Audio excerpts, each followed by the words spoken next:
instead of wasting a bunch of time waiting for dye to dry, I figured I'd sit down here, do a little primer, replace the primers and stuff from the Virginia black powder shootout, load up everything as far as the primer goes. That way I can go ahead and start reloading for the Mason-Dixon Stampede in Thurmont, Maryland. I want to show you. Now, I'm in the upstairs bedroom, and I've been working up in here pretty steady here for the last week or so, doing my son's belt and doing my belt and just reloading stuff, doing a little bit of everything. But as far as space goes, people say I ain't got space. Well, you don't really need a whole lot of space. It's like this workbench. Let me turn around here and make sure we on it.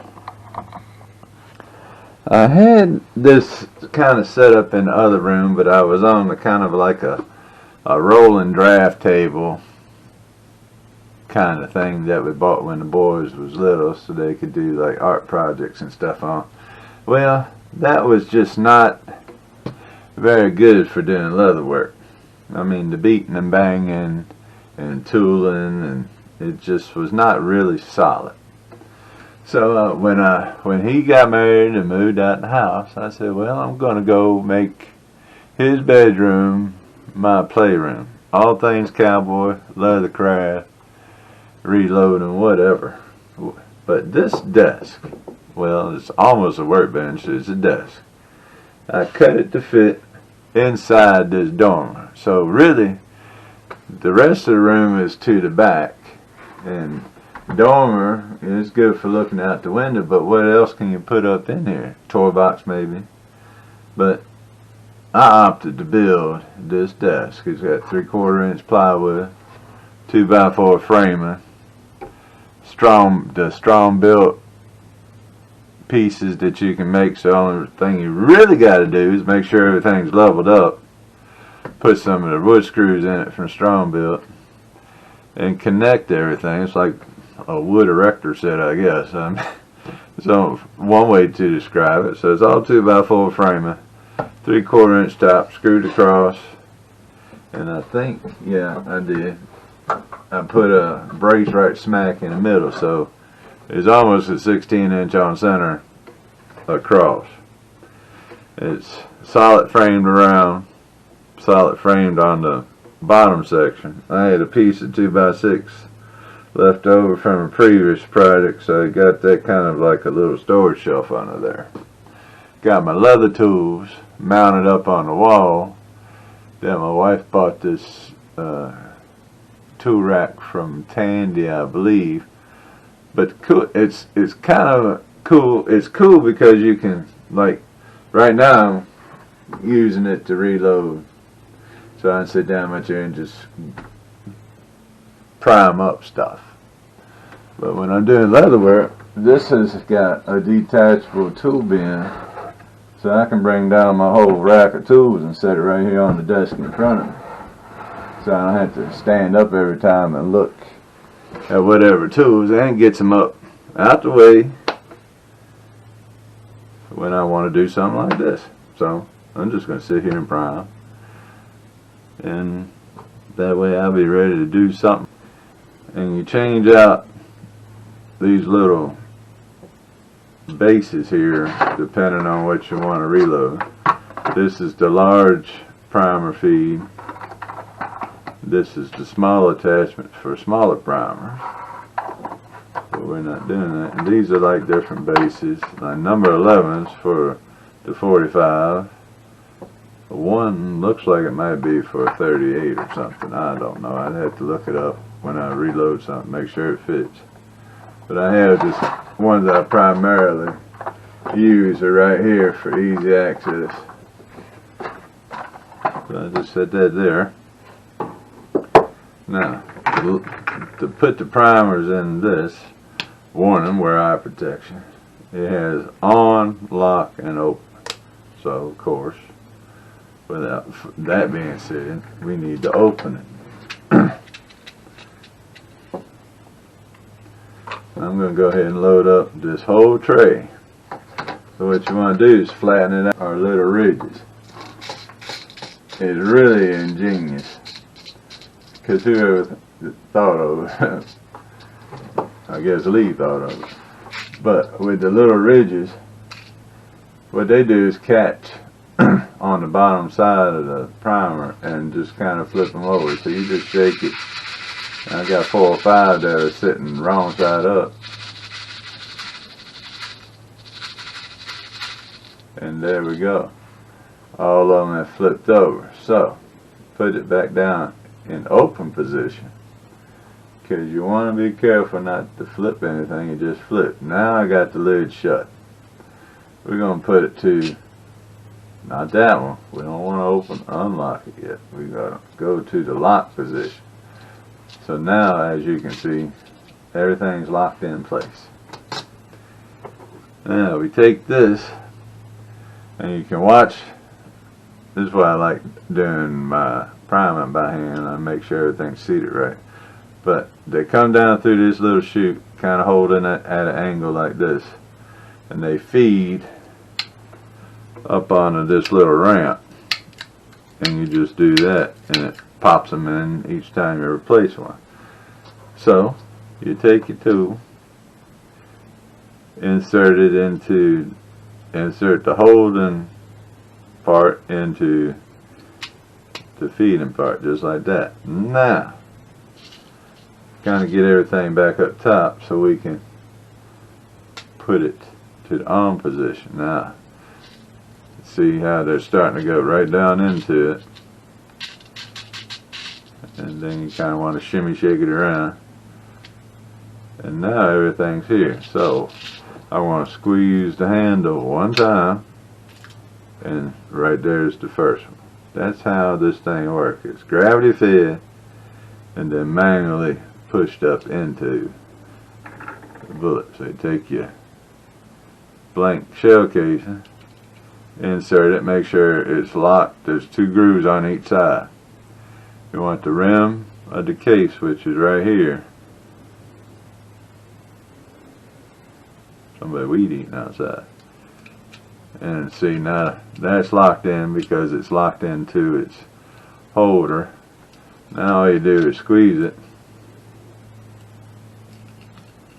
and pull it out, and you have a primed, ready to rock and roll for the machine bullet. And then what I do is flip them over face up, and when I let off the handle, it fed another one, and there we go. Now I can roll right along with this step. Well, that's my desk in my dormer, so it's out of the way of the main room, so I got the whole room to walk around. But I do all my leather work on here, and it's also small enough if I got a real long project I can pull it out of the dormer so I can drape the leather on each side of it. Alright, well, this is Marshall PC Wabash. I see you. And that's the only powder I've ever done like a chronograph check or anything else on. And I went from like a minimum load to the full load, and I had surprising results on a minimum load. Now you gotta fill even the substitutes up to compression. So when you put in a minimum, say 22 grains of powder, you got a lot of space left between, say the powder comes to here, but the bullets comes to right here. So you got all this open space. You have to fill that with something so you can properly compress the black powder or the black powder substitute. So what I use, because it's small and granular, kind of like powder, I will put in my powder, whatever I decide to use. Then I'll fill the rest in with a scoop of grits. That's right, I said grits. Because all what you're doing is filling the void so you can get, we'll use this color, to get it down to the crimping groove, which is the top groove on this 45, that groove right there. All this is in the case. So what you want to do is get this, fill that void in underneath of it with some kind of filler, and then the powder goes underneath that. So it's powder, grits, or whatever, and then this comes down and pushes down and compresses everything. Gotta have compression when you're shooting the substitutes. Where smokeless powder, you don't need compression, you just build it to the recipe. You could build this to the recipe that's in the Black Powder Handbook, but you have a full load. Full loads have a lot of recoil, but that's fine if you're hunting. I might load some up for hunting. I do have some that I put in my 92 lever action that I specifically loaded for hunting, and they got some pop to them. Knew what, I just wanted to have fun and make a lot of smoke, and I did, and you can check the video. I made a lot of smoke. Those were full loads, and they felt like full loads too when you pull the trigger on that pistol. A lot of recoil, but now I just want to be able to play. Got no black powder matches coming, just regular. I mean, you can shoot black powder in the category, but it's not a all solid black powder match.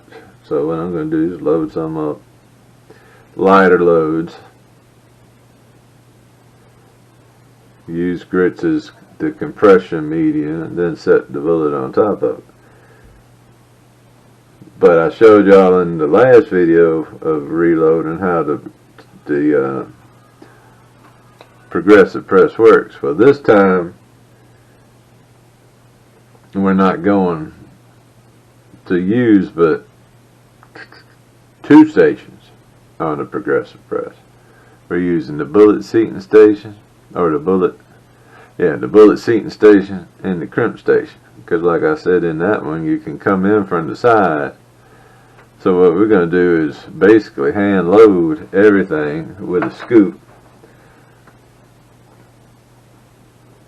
to get the minimum amount of powder, and then we'll use another scoop to put the grits on top of that, so we can get to the point where we can compress it down.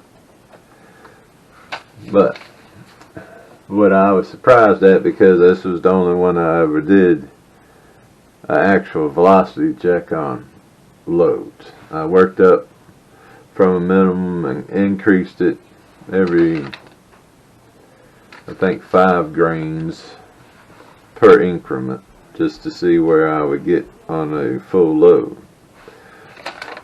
Well, a full load was like 40 or something, 40 grains of that American Pioneer. And the minimum load was in the 20s. So the minimum was shooting like 700 feet per second. But that maximum load was kicking out at 1,329 feet per second. So you can see that's a big difference. Alright, well, I guess that's it for now. I'll be to 2 stations instead of everything, because I've already resized it before I ever cleaned it.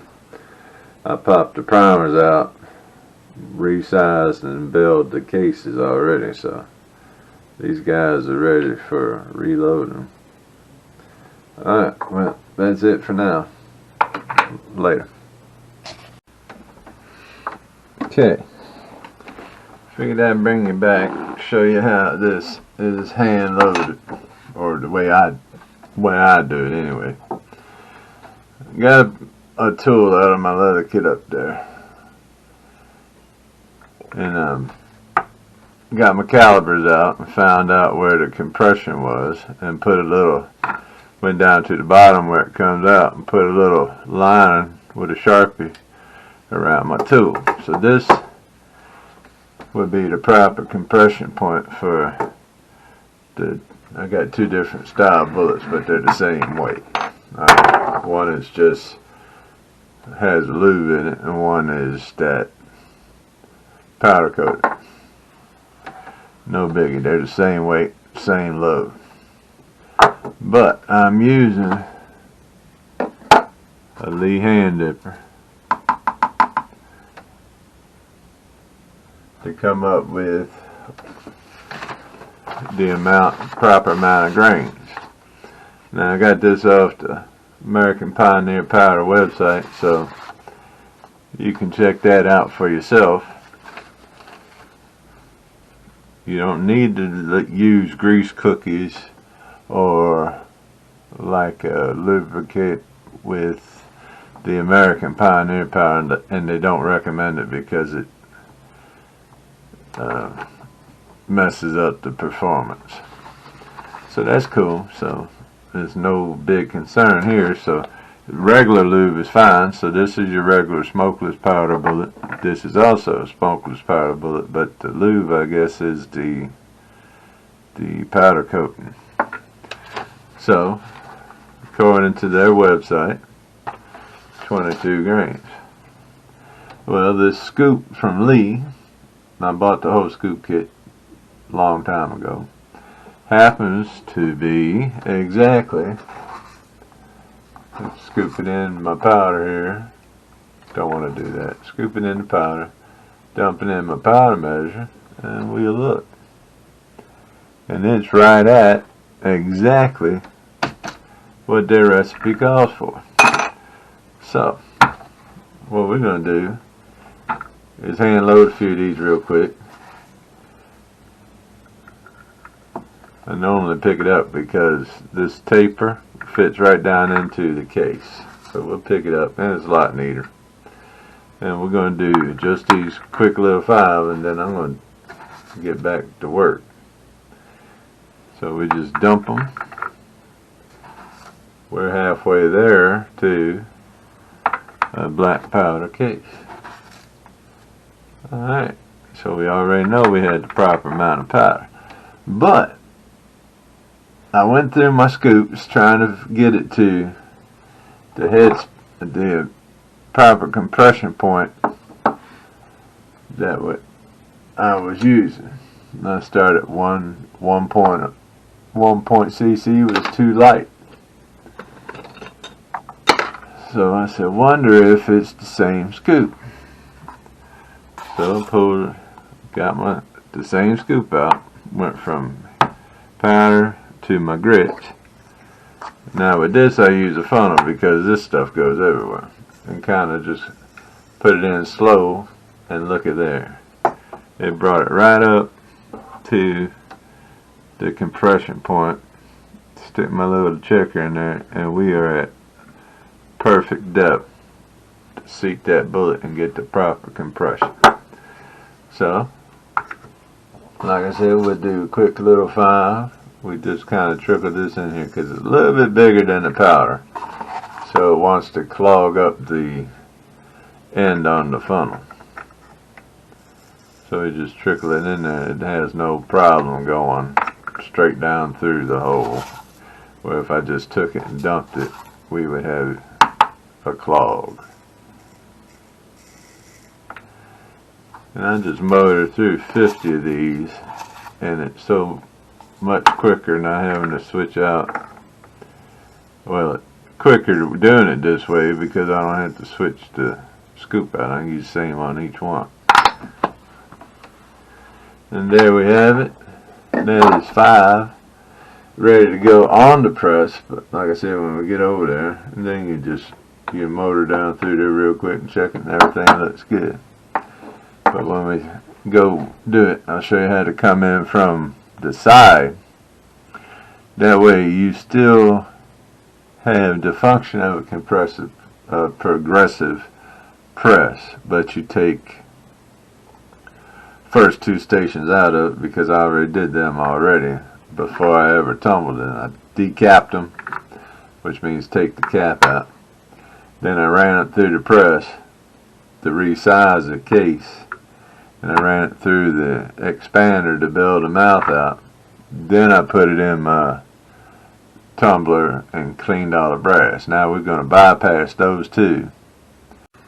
Okay, as you've seen earlier, hand poured powder and a filler into my 45 case.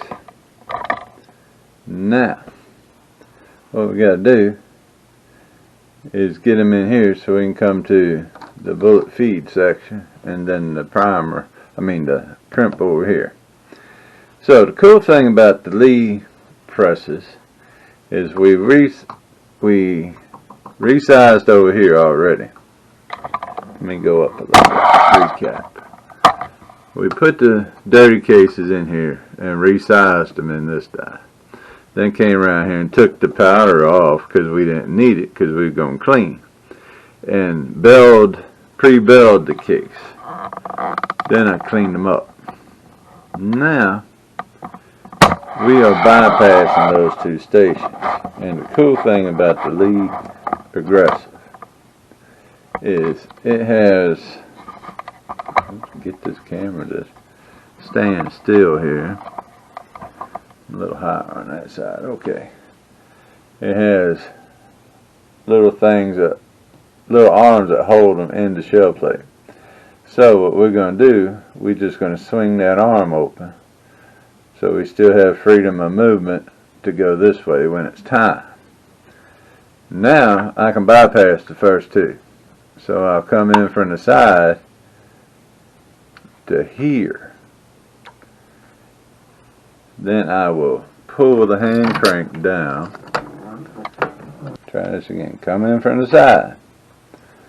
Now we're going to go up so we can start the process of turning the. Now we're at the bullet feed. Now, as I said before, this is the plastic feed arms. Oh, let me turn on my halo light. This is awesome.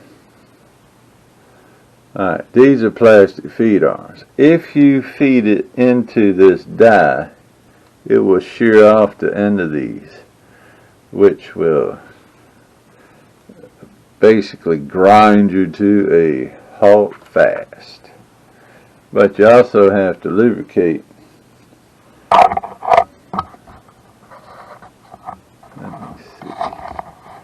You also have to lubricate the channel that the feed goes down. So I use a little motor oil on the top and the bottom.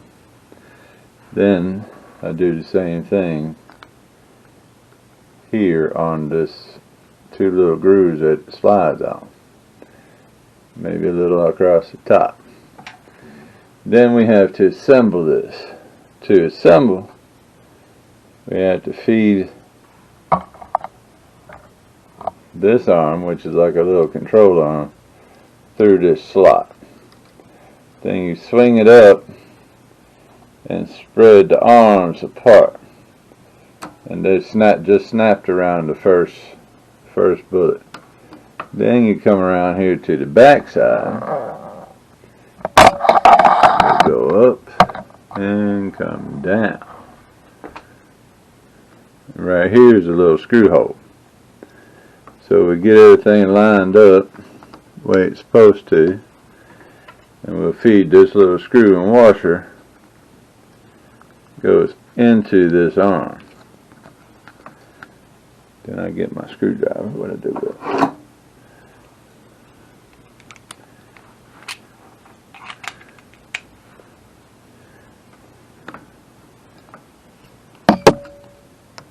And make sure you don't strip it because it is plastic. So you just want to tighten it up nice and easy so it holds it in place. Now we're good. There's a return spring right here. And it clamps onto the bottom of the main tray. Alright. Now we have our arm hooked up.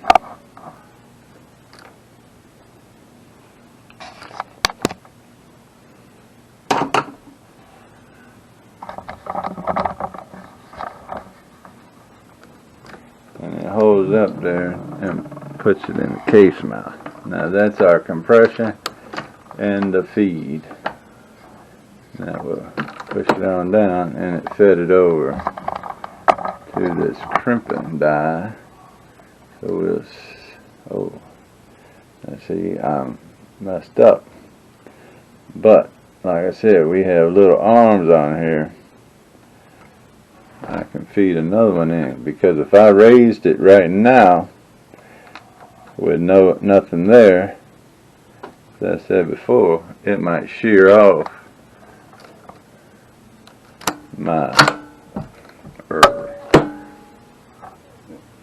That's the one thing about this. It is temperamental. If you don't get in the swing of things and get in some kind of groove, it really don't like to operate while I'm talking or going slow. Now that brings the arm back, goes around another bullet, but this one is crimped. Now I gotta get myself together. This is distracting, talking and trying to do this. I bring it in from here.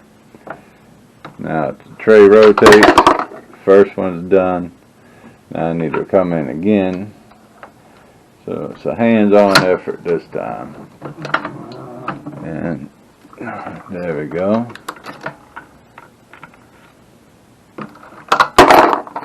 And feed another one. And there we go. And that's all it is. We bypass the first couple things.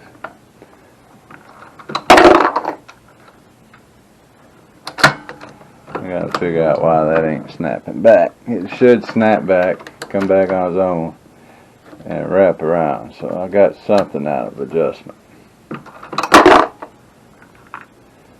Alright, but that's it. Now you see how it works. And I will continue this till I'm all out of these and start some more. Alright, later.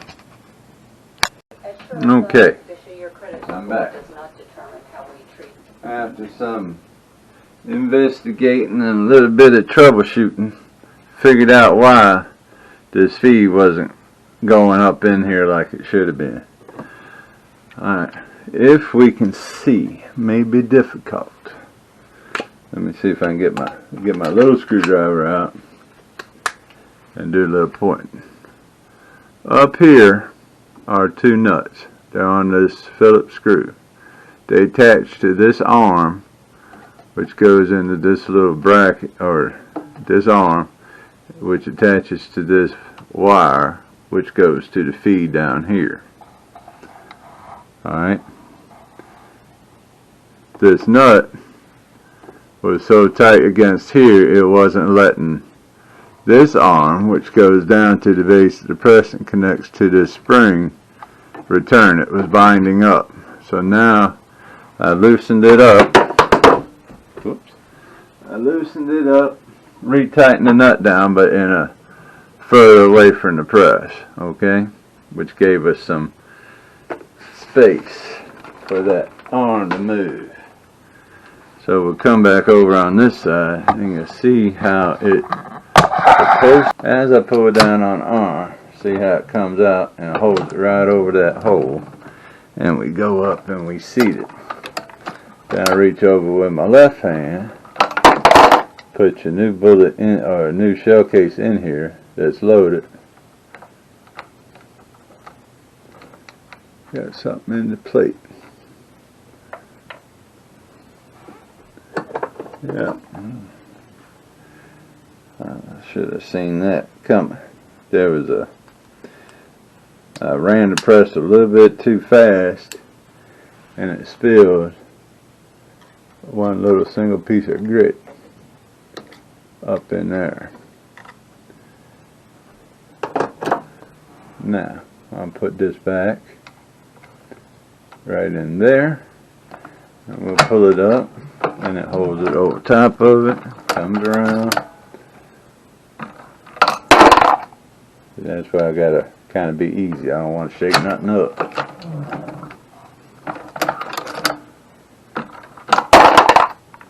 Now we're cooking.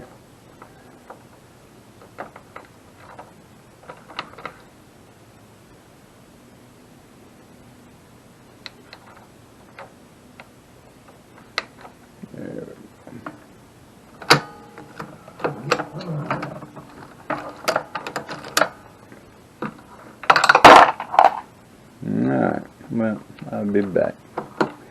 See y'all later.